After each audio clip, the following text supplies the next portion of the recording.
lá, pessoal. Além da conjuntura, de novo, mais uma vez, para falar um pouco ali do Focus.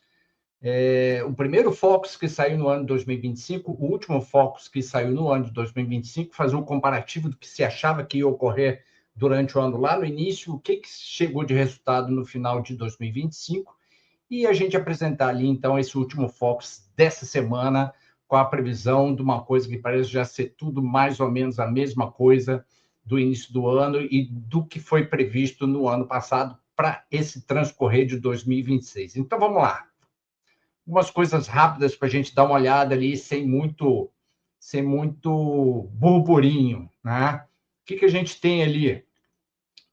Temos ali o Focus de 2025, o primeiro de 3 de janeiro de 2025, e o último do canto da direita, com a setinha amarela, que é o do dia 26 de dezembro de 2025. Então, o que se previa para a economia brasileira em 2025 lá em janeiro e o que se teve de resultado ali em 26 de dezembro de 2025. O IPCA lá para o início do ano, pensava-se no IPCA de 4,99, né, inflação oficial. A gente lembra daquele pulo do câmbio lá no início, que teve um impacto positivo ali no final do ano, ali com relação ao IPCA. Ele acabou fechando ali em 4,32, ali o Focus de 26 de dezembro de 2025 em 4,32, abaixo do teto da meta de 4,5%, mas longe da meta de 3%. O PIB total, uma previsão lá no início do ano de 2,02, fechamos um pouco acima, 2,26, né, 0,24 pontos percentuais a mais, né? Já prevendo para esse ano uma coisa um pouco menor, a gente já vai falar disso daí. Uma taxa de câmbio de 6, acabou fechando ali por volta de 5,44, 5,50. Né? Depois a gente fala também um pouco do câmbio de 2026. E a Selic, que era de 15, acabou batendo o martelo em 15%. Né? Lembrando que essa semana a gente tem a primeira reunião do Copom, que muito provavelmente vai decidir na manutenção dessa Selic de 15% e início daquela queda tão esperada, muito possivelmente a partir de março. Né? Só para a gente dar duas pinceladas a mais, ali o IGPM, uma previsão no início do ano de 4,87, fechou com uma deflação de 0,80, né? Um valor bem longe daquilo que se planejava do início do ano e acabou tendo como resultado uma deflação, isso muito ali em cima do IPA e do IGP e do INCC, né? E, obviamente, o IPC acabou contribuindo para essa redução do IGPM muito em função ali da taxa de câmbio, né, que aliviou ali o preço sobre o peso do preço sobre os produtos importados, né, e das commodities, e o IPCA administrado, uma prévia de 4,42 para o início do ano e acabou fechando em 5,82. Isso vai ter um impacto, então, agora em 2026, né, os preços administrados. O que a gente tem, então, agora para 2026? Né?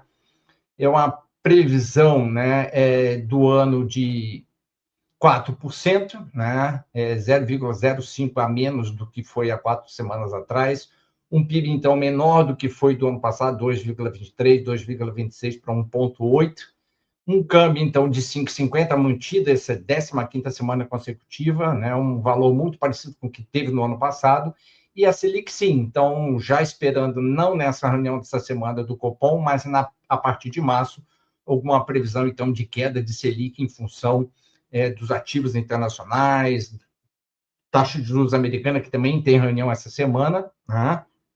Então, isso vai ter todo um impacto na decisão, sim, do Copom de março sobre a decisão da taxa básica de juros, da taxa Selic. Né? Então, a aposta para março de 2026 mantidas e 2026 promete emoções muito em função daquela ideia da eleição presidencial brasileira. Destaques, né, que a gente teve assim, para 2025 é a prata com uma alta de 100,47%, né?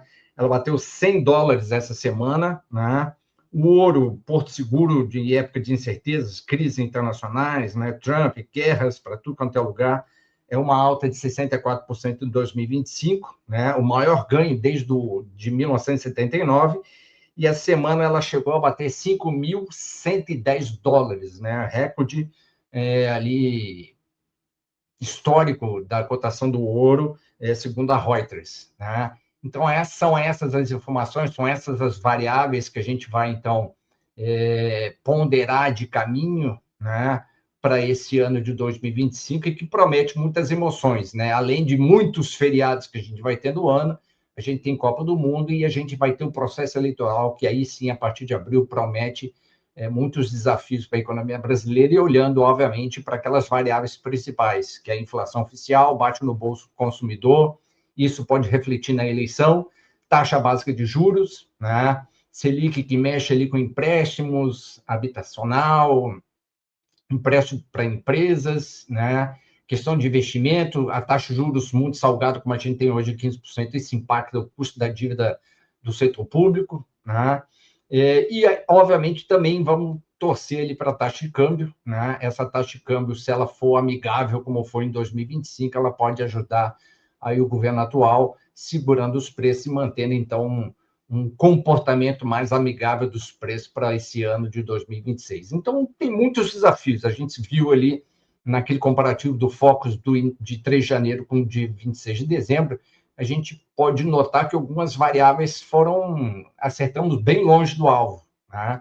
Mas o caminho, né, o grosso da análise econômica, do comportamento da economia, a gente tem ali como uma sinalização, um caminho para onde a gente foi em 2025, para onde a gente pode caminhar em 2026. Fato econômico volta mais uma vez, o Além da Conjuntura também, programas correlatos falando de economia, né, que o povo brasileiro precisa falar um pouco mais de economia para entender um pouco mais de economia. E mais à frente a gente fala, então, um pouco do Banco Master aí, né? Grande abraço e um abração a todos aí. Tchau. Fui.